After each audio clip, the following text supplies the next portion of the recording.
Good morning, students. Myself, Dr. Rachna Chaudhary, Assistant Professor, Department of Microbiology, Shri Shankaracharya महाविद्यालय जुनवानी भिलाई। आज का मेरा टॉपिक है सेंट्रीफ्यूगेशन, जो कि एमएससी सेकेंड सेम माइक्रोबायोलॉजी के इंस्ट्रूमेंटेशन के यूनिट फर्स्ट का टॉपिक है। इसमें सबसे पहले हम देखेंगे सिनॉप्सिस। सिनॉप्सिस में हम देखते हैं सबसे पहले introduction, device of centrifugation, history, basic principle of centrifugation और sedimentation, types of centrifuge, types of rotor, technique of centrifugation, sedimentation coefficient, factor affecting sedimentation coefficient, precaution, applications and references. Introduction. हम जानते हैं कि जो सेंट्रीफ्यूगेशन होता है वो एक ऐसा प्रोसेस है जो कि सेपरेटिंग प्रोसेस है, या बोल सकते हैं जिसके द्वारा हम सेपरेशन करते हैं किसी भी मिक्सचर से मॉलिक्यूल्स को उनके डिफरेंट डेंसिटीज के बेस पे। और इसके लिए जो इंस्ट्रूमेंट या इक्विपमेंट यूज किया जाता है वो सेंट्रीफ्यूज होता है। ये जो प्रोसेस होता है इसका यूज हम इंडस्ट्री है, लेबोरेटरी सेटिंग्स में इसका यूज करते हैं। हम देखते हैं कि जो ज़्यादा डेंस कंपोनेंट होते हैं किसी भी मिक्सचर में, वो जो एक्सिस होता है सेंट्रीफ्यूज के उसके अवे साइड में मूव करते हैं, जबकि जो लेस डेंस कंपोनेंट होते हैं वो एक्सिस के टुवर्ड्स मूव करते हैं। जो इस टेक्निक का बेस होता है वो है effect of gravity on the particle in suspension.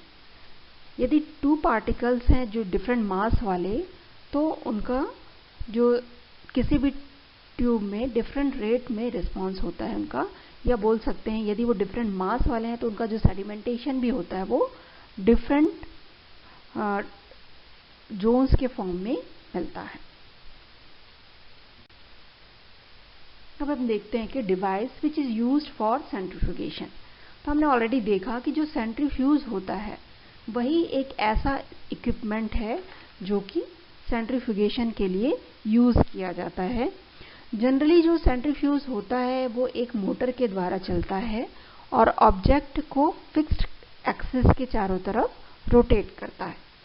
यहाँ पर जो फोर्स अप्लाई होता है वह एक्सिस के परपेंडिकुलर होता है, और इस इंस्ट्रूमेंट के द्वारा किसी भी सॉल्यूशन को उनके साइज, शेप, डेंसिटी और मीडियम की विस्कोसिटी के बेस पर सेपरेट किया जाता है।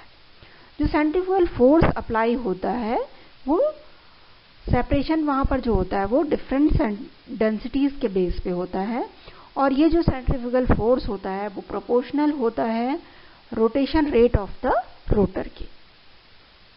यदि हम सेंट्रीफ्यूज का बेसिक कंपोनेंट देखें तो ये मेनली टू बेसिक कंपोनेंट से मिलकर बना होता है।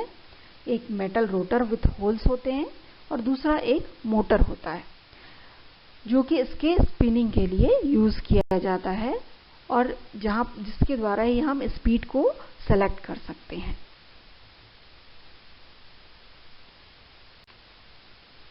नेक्स्ट हम देखते हैं हिस्ट्री ऑफ सेंट्रीफ्यूगेशन।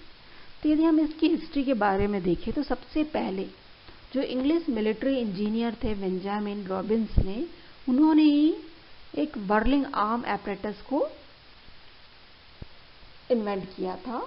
उसके बाद इन 1864 में एंटोनियन पेंडेटेले प्रपोज्ड किए। उन्होंने क्या किया कि जो मिल्क से हम क्रीम को सेपरेट कैसे करें उस तरह का एक डेयरी सेंट्रीफ्यूज का आइडिया प्रपोज किया। उसके बाद साइंटिस्ट हैं फ्रेडरिक मिशर, उन्होंने 1869 में एक लेबोरेटरी सेटिंग बोल सकते हैं या लेबोरेटरी में यूज होने वाले सेंट्रीफ्यूज की सेटिंग बताई, और जिसके द्वारा हम जो सेल ऑर्गेनेल्स होते हैं उनको आइसोलेट कर सकते हैं। इन 1879 सबसे पहले जो कंटिन्यूअस सेंट्रीफ्यूगल सेपरेटर जो है वो डिनोट किया गया और जिसका यूज कमर्शियलाइजेशन के लिए किया गया। तो ये जो साइंटिस्ट थे वो थे गुस्ताफ डी लावा। उसके अलावा 1923 में स्वेडबर्ग और निकोलस आए और उन्होंने ये बताया कि जो ग्रेविटेशनल फोर्स होता है वही इंक्रीज किया जाता है, या बोल सकते हैं हम उसको अप्लाई करते हैं ड्यूरिंग द सेंट्रिफ्यूगेशन। अब हम देखते हैं प्रिंसिपल ऑफ सेंट्रिफ्यूगेशन। तो जब हम किसी पार्टिकल को, चाहे वो मैक्रोमोलिक्यूल्स है या फिर वो सेल ऑर्गेनेल्स है, उसको हम प्रेसिपिटेट करते हैं, तो प्रेसिपिटेट करने के लिए हम उसको हाई स्पीड पे रोटेट करते हैं, तो वहां पर एक प्रकार का सेंट्रीफ्यूगल फोर्स डेवलप होता है, और ये जो फोर्स डेवलप होता है उसको हम F से डिनोट करते हैं। तो यहाँ पर जो F यदि होता है, F को हम डिटरमाइन कर सकते हैं on the basis of this equation, F is equal to small m omega square r, जहां पर F जो है वो इंटेंसिटी ऑफ सेंट्रीफ्यूगल फोर्स है, m जो है वो effective mass of the sedimenting particles है, ओमेगा जो है एंगुलर वेलोसिटी ऑफ रोटेशन है, और जो r है वो वहां पर डिस्टेंस है जो कि migrating particles to central axis of rotation, या इसी को हम बोलते हैं रेडियस ऑफ रोटेशन।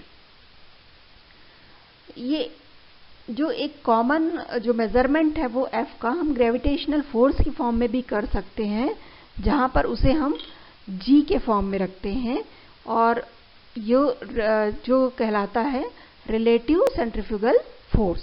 जो रिलेटिव सेंट्रीफ्यूगल फोर्स है उसको यदि हमको डिनोट करना है या उसको हमको डिटरमाइन करना है, तो उस कंडीशन में हम देखते हैं कि relative centrifugal force is equal to होता है omega square r divided by 980, और यहाँ पर जो ओमेगा इज इक्वल टू हो गया पाई आरपीएम बाय 30, और इस वैल्यू को यदि हम दोनों इक्वेशन को पुट करें तो हमारा जो लास्ट इक्वेशन होता है वो होता है relative centrifugal force is equal to 1.119 into 10⁻⁵ RPM square per R के इक्वल होता है। और ये जो इक्वेशन होता है वही रिलेटिव सेंट्रीफ्यूगल फोर्स या resolution per minute of the sample के बराबर होता है। यही इक्वेशन जो होता है वो डिक्टेट करता है रिलेटिव किसी भी सैंपल की रिलेटिव सेंट्रीफ्यूगल फोर्स को, और वो डिपेंड करता है या R जो कि सेडिमेंटेशन पार्टिकल्स का एक्सिस से रोटेशन होता है उस पर, या R पर ये डिपेंड करता है। यहाँ पर हम इस डायग्राम में देखते हैं कि यदि कोई सैंपल है जो कि सेंट्रीफ्यूगेशन के पहले कैसे दिखाई दे रही थी और आफ्टर सेंट्रीफ्यूगेशन वो किस तरह से एक पैलेट के फॉर्म में दिखाई दे रही है। नेक्स्ट हम देखते हैं टाइप ऑफ सेंट्रीफ्यूज। तो सेंट्रीफ्यूज को यदि हम उनके ऑपरेटिंग बेस पे डिवाइड करें तो वो 3 मेजर टाइप्स में डिवाइड कर सकते हैं। पहला होता है डेस्कटॉप सेंट्रीफ्यूज, जिसकी जो मैक्सिमम स्पीड होती है वो 3000 आरपीएम होती है। दूसरा होता है हाई स्पीड सेंट्रीफ्यूज, जिसकी मैक्सिमम आरपीएम है 25,000। और तीसरा होता है अल्ट्रा सेंट्रीफ्यूज, जिसकी मैक्सिमम स्पीड या बोल सकते हैं जिसका आरपीएम होता है 75,000। तो जो डेस्कटॉप सेंट्रीफ्यूज होता है वो सबसे सिंपल और स्मॉलर सेंट्रीफ्यूज है, और इसका यूज हम आरबीसीज हैं, ईस्ट सेल है, बल्कि जो प्रेसिपिटेट होते हैं उनके सेपरेशन में करते हैं। और क्योंकि ये तुरंत सेडिमेंट होने वाले सैंपल्स होते हैं, सब्सट्रैक्ट होते हैं, और यही जो डेस्कटॉप सेंट्रीफ्यूज है वही क्लिनिकल सेंट्रीफ्यूज भी कहलाता है। इसमें जो होता है टेम्परेचर रेगुलेटरी सिस्टम की जरूरत नहीं होती, क्योंकि इसमें जो हम आरपीएम बहुत कम आरपीएम में वर्क करते हैं, और जो रोटर होता है इसमें रिजिड स्टफ से लगा होता है और ट्यूब को बैलेंस करके रखता है। हम जानते हैं जनरली सेंट्रीफ्यूगेशन में कभी भी ऑड नंबर में ट्यूब्स को नहीं रखते। हमेशा जब भी हम सेंट्रीफ्यूगेशन करते हैं तो वहां पर जो ट्यूब होता है वो हमेशा इवन नंबर में रखा जाता है। दूसरा है हाई स्पीड सेंट्रीफ्यूज। जो हाई स्पीड सेंट्रीफ्यूज होता है इसका हमने देखा कि जो मैक्सिमम आरपीएम है या स्पीड है वो 25,000 आरपीएम है, और जहां पर सेंट्रीफ्यूगल फोर्स प्रोवाइड होता है वो होता है 90,000 ग्राम। ये जनरली जो होता है रेफ्रिजरेटर इक्विपमेंट से कनेक्ट होता है, क्योंकि यहाँ पर हमने आरपीएम बढ़ाया तो इसलिए हीट जनरेट होगा, और इस हीट को बैलेंस करने के लिए या रोटेटर को प्रॉपर मूव कराने के लिए वहां पर रेफ्रिजरेशन की जरूरत पड़ती है। और यहाँ पर थर्मोकेबल लगा रहता है जिससे कि हम टेम्परेचर को 0 to 4 डिग्री सेंटीग्रेड की रेंज में मेंटेन करते हैं। और इसकी जो हाईएस्ट कैरिंग कैपेसिटी होती है 1.5 डेकामीटर स्क्वायर होती है। इस सेंट्रीफ्यूज का यूज हम माइक्रो ऑर्गेनिज्म हैं, सेल डेब्रीज हैं, लॉर्न ऑर्गेनेल्स हैं, या जो एक्सट्रैक्ट कलेक्शन होता है उसके लिए करते हैं। नेक्स्ट है अल्ट्रा सेंट्रीफ्यूगेशन। जो अल्ट्रा सेंट्रीफ्यूगेशन होता है इसका जो आरपीएम होता है वो 75,000 आरपीएम होता है और यहाँ पर जो सेंट्रीफ्यूगल फोर्स होता है वो होता है 5 लाख ग्राम। इसमें जनरली हाई स्पीड पर रोटेशन होते हैं, इसलिए यहाँ पर हीट फॉर्म होता ही है, इसलिए यहाँ पर भी रेफ्रिजरेशन की हमें ज़रूरत पड़ती है, जो कि वहाँ पर टेम्परेचर को 0 to 4 डिग्री सेंटीग्रेड पर मेंटेन करते हैं। और यहाँ पर इस टाइप के सेंट्रीफ्यूगेशन के द्वारा हम डीएनए मॉलिक्यूल्स हैं, वायरसेस हैं, उनको प्योर फॉर्म में ऑब्टेन कर सकते हैं।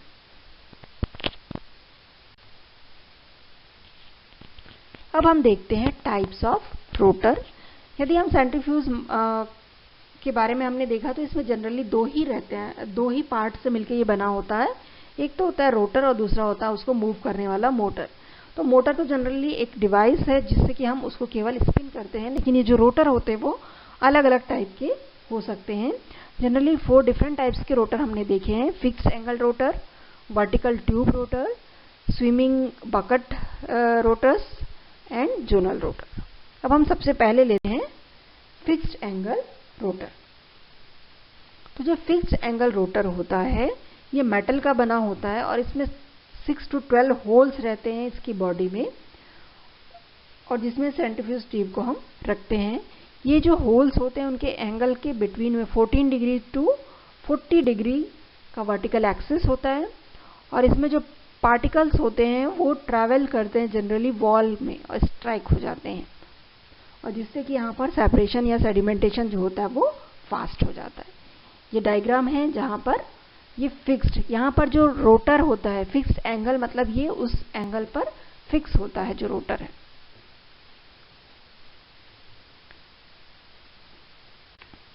नेक्स्ट देखते हैं वर्टिकल ट्यूब रोटर। इसमें जो होल्स होते हैं वो पैरेलल होते हैं रोटर शाफ्ट के, और जो रोटर होता है वो सेंट्रीफ्यूगल फील्ड में एक्सीलरेट होता है। जैसे जैसे रोटर डिसेलरेट होता है जो सॉल्यूशन होता है वो बैक होते जाता है अपने ओरिजिनल पोजीशन में, जिससे सेडिमेंटेशन जो होता है वो फास्ट हो जाता है, और इसकी जो रोटेशन वैल्यू जो होती है वो भी लार्ज होती है। यहाँ पर इस डायग्राम में दिखा रहा है कि वर्टिकल ट्यूब रोटर किस तरह का होता है। नेक्स्ट है स्विमिंग बकेट रोटर। ये जो स्विमिंग बकेट रोटर होता है इसमें बकेट यूज होते हैं जो कि रोटर स्पीड बढ़ाने पर जो उनका रोटर का पोजीशन होता है वो हॉरिजॉन्टल हो जाता है, और कम करने पर ऑटोमेटिकली वो उस ओरिजिनल पोजीशन में आ जाते हैं। इन्हें generally normally density gradient centrifugation के लिए भी यूज किया जाता है। नेक्स्ट है जोनल रोटर।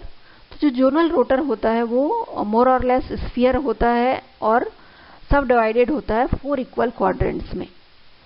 और ये जोन रोटर जो होता है वो यदि हम एम्प्टी है, जब खाली है सेंट्रीफ्यूज, तब भी वो विदाउट ग्रेडियंट के वो रोटेट हो सकता है। और यहाँ पर जो इसकी आरपीएम होती है वो 3000 to 4000 आरपीएम होती है और वो रोटेट करता है। इस डायग्राम में हमने जोनल रोटर का डायग्राम देख रहे हैं कि यहाँ पर ये इस तरह का इसमें अरेंजमेंट होता है। अब नेक्स्ट हम देखते हैं टेक्निक्स जो कि सेंट्रीफ्यूगेशन के लिए यूज की जाती है। तो सेंट्रीफ्यूगेशन के लिए जो टेक्निक यूज की जाती है इसमें हम देखते हैं कि डिफरेंट टाइप्स होते हैं।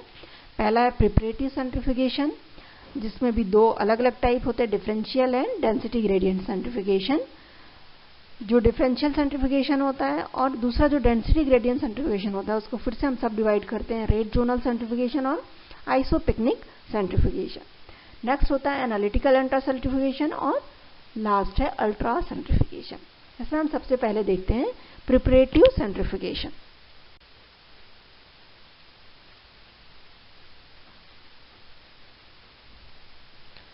जो प्रिपरेटिव सेंट्रीफ्यूगेशन होता है जनरली बायोलॉजिकल मटेरियल के आइसोलेशन के लिए यूज़ किया जाता है, जैसे कि सेल ऑर्गेनेल्स हैं, प्रोटीन्स हैं, न्यूक्लिक एसिड हैं, पॉलीसैकेराइड्स हैं, लिक्विड ड्रॉपलेट्स हैं और जो दूसरे लिविंग पार्टिकल्स हैं। इनको सेपरेशन के लिए प्रिपरेटिव सेंट्रीफ्यूगेशन का यूज़ किया जाता है। ये जनरली दो टाइप के होते हैं, एक होता है डिफरेंशियल सेंट्रीफ्यूगेशन और दूसरा होता है डेंसिटी ग्रेडियंट सेपरेशन। जो डिफरेंशियल सेंट्रीफ्यूगेशन होता है उसमें जो पार्टिकल्स का सेडिमेंटेशन होता है वो डिपेंड करता है on the medium of suspension in which the separation is carried out in a suspending medium which is homogeneous. और जो डेंसिटी ग्रेडियंट होता है उसमें जो सस्पेंडिंग मटेरियल जो होता है वो डिपेंड करता है या बोल सकते हैं उसके बेस पे, डेंसिटी ग्रेडियंट के बेस पर वहां पर सेडिमेंटेशन होता है। अब हम पहला देखते हैं डिफरेंशियल सेंट्रीफ्यूगेशन। तो जो डिफरेंशियल सेंट्रीफ्यूगेशन होता है ये कॉमन प्रोसीजर होता है माइक्रोबायोलॉजी और साइटोलॉजी लैब के लिए, जहां पर हम डिफरेंट सेल ऑर्गेनल्स को उनके होल सेल से एनालिसिस करके सेपरेट करते हैं।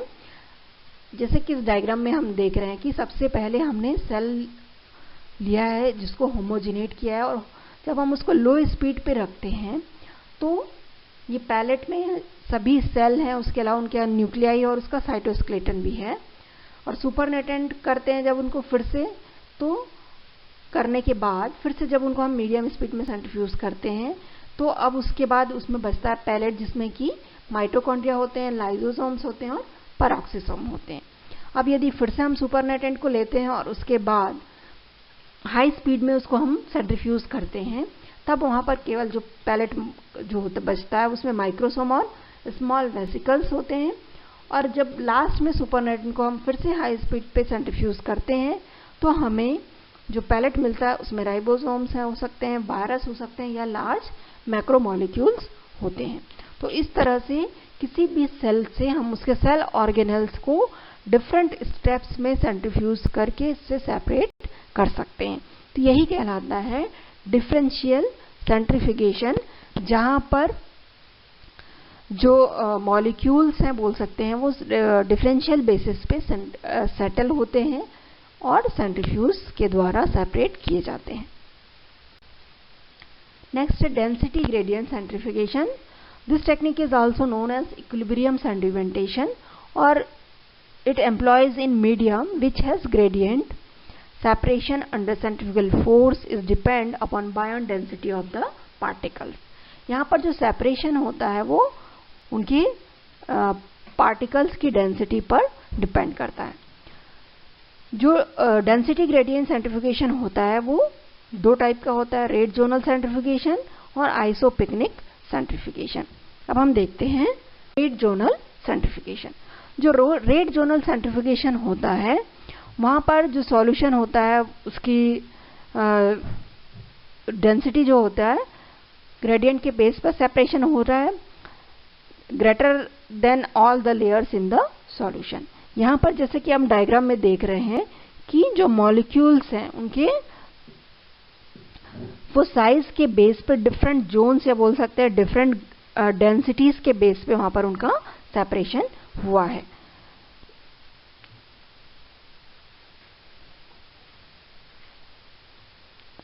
यदि डिफरेंट साइज के हैं, सबसे स्मॉलर जो होते हैं वो सबसे ऊपर की ओर होते हैं और जो सबसे हेवियर होते हैं वो सबसे नीचे की ओर हमको दिख रहे हैं। जिनकी डेंसिटी सबसे ज्यादा है वो सबसे लोअर पोजीशन या बोल सकते हैं उनके नीचे की ओर सेडिमेंटेड फॉर्म में मिल रहे हैं।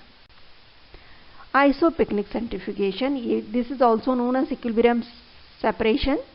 और यहाँ पर जो सॉल्यूशन होते हैं वो ग्रेटर रेंज ऑफ डेंसिटी को कंटेन करते हैं। और जो डेंसिटी ग्रेडियंट जो होता है यहाँ पर पार्टिकल्स जो होते हैं वो डिफरेंट डेंसिटी ग्रेडियंट्स के होते हैं। सभी पार्टिकल्स जो होते हैं वो डेंसिटीज के बेस पर ऑन डेंसिटी के बेस पर होते हैं। और आइसोपिकनिक जो सेंट्रीफ्यूगेशन होता है या सेपरेशन होता है zone on the basis of their density difference independent of time.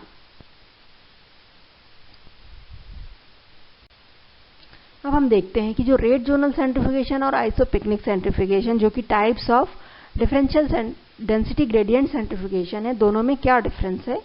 यदि हम इनके सिनोनिम्स देखें तो जो रेट जोनल सेंट्रीफ्यूगेशन है उसको हम बोलते हैं सेडिमेंटेशन वेलोसिटी, और जो आइसोपिकनिक होता है वो कहलाता है सेडिमेंटेशन इक्विलिब्रियम। ग्रेडियंट यदि हम देखें तो यहाँ पर सेलो ग्रेडियंट या कंटिन्यूअस होता है, जबकि जो आइसोपिकनिक होता है वो स्टेप है, कंटिन्यूअस है, या यहाँ पर डिसकंटिन्यूअस ग्रेडियंट होता है। जो सेंट्रीफ्यूगेशन होता है यहाँ पर इनकम्प्लीट होता है, जबकि यहाँ पर कंप्लीट होता है। सेपरेशन जो होता है यहाँ पर रेट जोनल में हम आरएनए या डीएनए हाइब्रिड को सेपरेट करते हैं, जबकि आइसोपिकनिक में डीएनए है, प्लाज्मा है आदि को हम सेपरेट कर सकते हैं। अब नेक्स्ट हम देखते हैं एनालिटिकल अल्ट्रासेंट्रीफ्यूगेशन। तो जो एनालिटिकल अल्ट्रासेंट्रीफ्यूगेशन होता है वो मॉलिक्यूलर इंटरैक्शन जो होते हैं मॉलिक्यूल्स के, जो मैक्रोमॉलिक्यूल्स के बीच में, उनको एनालाइज करने के लिए किया जाता है। हम देखते हैं कि जब हम बहुत ही रैपिड उसको स्पिन करते हैं तो हाई सेंट्रीफ्यूगल फोर्स जो होता है वो सस्पेंड करता है पार्टिकल को। जो इसका रिलेटिव सेंट्रीफ्यूगल फोर्स होता है वो हाई होता है 6,25,000 के आसपास, और जो वॉल्यूम होता है वो सिंगल ट्यूब को एकोमोडेट करता है 0.2 से लेके 5.5 मिलीलीटर, और इसमें जो पार्टिकल को सेपरेशन होता है वो लेस देन 10 माइक्रोन वाले पार्टिकल्स भी सेपरेट हो सकते हैं। ये डायग्राम है इसका, और हमने ऑलरेडी देखा कि जो एनालिटिकल सेंट्रीफ्यूगेशन होता है यहाँ पर स्पीड चूंकि हाई है तो यहाँ पर रेफ्रिजरेशन की जरूरत पड़ती है।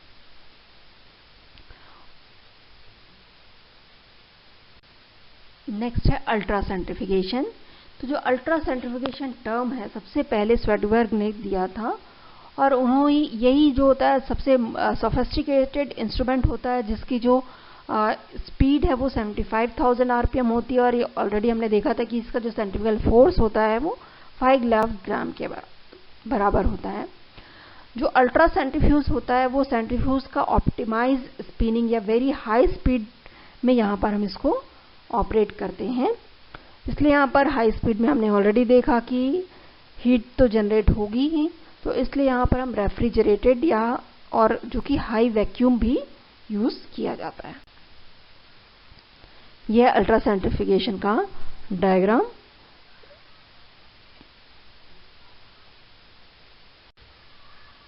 अब नेक्स्ट हम देखते हैं सेडिमेंटेशन कोएफिशिएंट।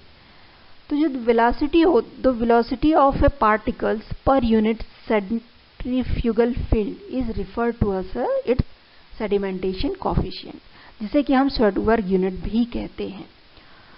यदि हम इसको मैथमेटिकली एक्सप्रेस करें तो जो स्वेडबर्ग यूनिट या S इज इक्वल टू होता है V/ω²R,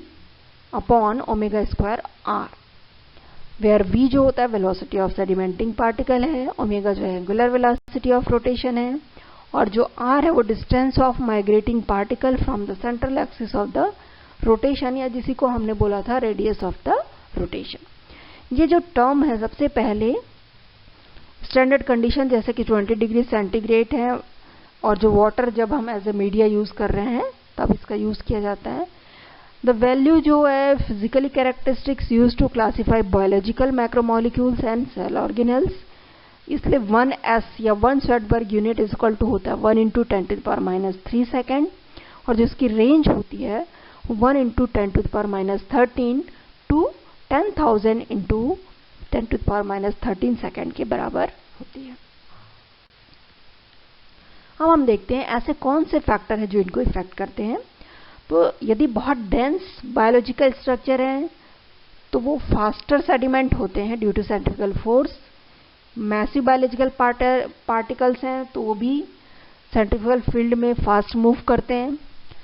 बफर सिस्टम यदि डेंस है तो वो स्लोअर पार्टिकल्स मूव करता है। यदि फ्रिक्शन कोएफिशिएंट ज्यादा होता है तो पार्टिकल्स जो होते हैं स्लोली मूव करते हैं, और यदि सेंट्रीफ्यूगल फोर्स ज्यादा है तो फास्ट का जो सेडिमेंटेशन पार्टिकल है वो फास्ट होते हैं। जो सेडिमेंटेशन रेट होता है किसी भी पार्टिकल्स का 0 तभी होता है जब डेंसिटी ऑफ पार्टिकल और जो सराउंडिंग मीडियम जो है उस दोनों क्या होता है बराबर हो, तो उस कंडीशन में जो सेडिमेंटेशन रेट होता है वो 0 हो जाता है। अब हम देखते हैं कि फैक्टर जो कि सेडिमेंटेशन कोएफिशिएंट को अफेक्ट करते हैं इसमें पहला है मॉलिक्यूलर शेप। लार्ज रिजिड और एक्सटेंडेड मॉलिक्यूल्स जो होते हैं ज़्यादा फ्रिक्शन होते हैं देन स्फेरिकल मॉलिक्यूल्स, और जो रिजिड मॉलिक्यूल्स जो होते हैं वो मेन ज़्यादा फ्रिक्शन अफेक्टिंग द सेडिमेंटेशन। जो डबल स्टैंडर्ड डीएनए होता है हम देखते हैं कि वो रिजिड होता है क्योंकि उसमें हाइड्रोजन बॉन्ड पाया जाता है, लेकिन जब हम उनको टेम्परेचर देते हैं तो उस कंडीशन में वो डबल स्टैंडर्ड डीएनए का सैंपल जो होता है उसमें से के बीच का हाइड्रोजन बॉन्ड ब्रेक हो जाता है, और जिससे कि उसकी रिजिडिटी जो है वो डिक्रीज हो जाती है और वो फ्लेक्सिबल हो जाता है, और उस समय फिर उसका जो सेडिमेंटेशन कॉफिशिएंट होता है वो बढ़ जाता है। तो इसलिए मॉलिक्यूलर शेप यदि बड़ा है तो उस कंडीशन में उसका सेडिमेंटेशन कॉफिशिएंट कम रहेगा, और यदि छोटा है तो सेडिमेंटेशन कॉफिशिएंट ज़्यादा हो। दूसरा है मॉलिक्यूलर वेट। जो सेडिमेंटेशन कॉफिशिएंट जो होता है वो मॉलिक्यूलर वेट पर भी डिपेंड करता है। यदि molecular weight m of DNA इतना, तो जो प्रोटीन मॉलिक्यूल इसका है, इसलिए जो इजियर कैरेक्टराइज होता है protein by finding it's sedimentation coefficient rather than it's molecular weight. Next है सॉल्यूट बाइंडिंग। हम देखते हैं कि यदि किसी माइक्रो मॉलिक्यूल से कोई स्मॉल सॉल्यूट जो है वो बाइंड है जो लार्ज मॉलिक्यूल से, तो वो भी उसके स्वेडबर्ग यूनिट को अफेक्ट करती है। यदि जो बाइंडिंग सॉल्यूट जो है इंक्रीज कर देता मॉलिक्यूलर वेट, तो जो इसका सेडिमेंटेशन कॉफिशिएंट होता है वो भी इंक्रीज हो जाता है, और यदि जो बाइंडिंग मॉलिक्यूल्स उसका शेप को चेंज कर देता है तो वो भी उसके सेडिमेंटेशन कॉफिशिएंट को अफेक्ट करता है। अब हम देखते हैं प्रिकॉशंस। तो जो सेंट्रीफ्यूगेशन होता है उसमें हमें कई प्रिकॉशंस की भी जरूरत पड़ती है। पहला तो ये है कि जो हम यहाँ पर सेंट्रीफ्यूज ट्यूब यूज करते हैं वो भी स्ट्रॉन्ग ग्लास के बने होने चाहिए, प्लस वो बहुत लंबे नहीं होने चाहिए। दूसरा, कभी भी हम सेंट्रीफ्यूज करने के लिए हमेशा बैलेंस्ड फॉर्म में वेल में ट्यूब्स को रखते हैं। जो इनकी स्पीड होती है, इनकी जो वेलोसिटी होती है, उसको हम धीरे धीरे करके इंक्रीज करते हैं। ऐसा नहीं कि पहले मान लो हमने 100,000 में सेट किया है और फिर अचानक हम उसको 6,000 या 10,000 में सेट कर दें। इंस्ट्रूमेंट को जनरली क्लीन रखना चाहिए और हमेशा डिसइंफेक्टेंट से इनको रेगुलरली डिसइंफेक्ट करना चाहिए, क्योंकि हमने देखा कि इसका यूज मोस्टली सेल पार्टिकल्स हैं या क्लिनिकल में जो पैथोजेनिक सैंपल्स हैं उनके डायग्नोस्टिक के लिए यूज किया जाता है। एप्लीकेशन वैसे तो हमने ऑलरेडी देखा कि इसका यूज कहाँ होता है, फिर भी हम देखते हैं कि जो सेलुलर एलिमेंट्स होते हैं ब्लड से या प्लाज्मा या सीरम, ब्लड से प्लाज्मा या सीरम को सेपरेट करने में किया जाता है। प्रोटीन प्रेसिपिटेशन में किया जाता है। यदि कोई सेपरेट प्रोटीन है जो कि फ्री लिगेंड से बाउंड है तो इम्यूनोकेमिकल और दूसरे ऐसे टेक्निक्स में इनका यूज किया जाता है। सेपरेशन ऑफ सेलुलर ऑर्गेनेल्स हैं जैसे कि आरएनए, डीएनए, इन सब के सेपरेशन में है। यदि लिपिड कंपोनेंट है उनके सेपरेशन में किया जाता है। These are the references. So this is all about the centrifugation. Thank you.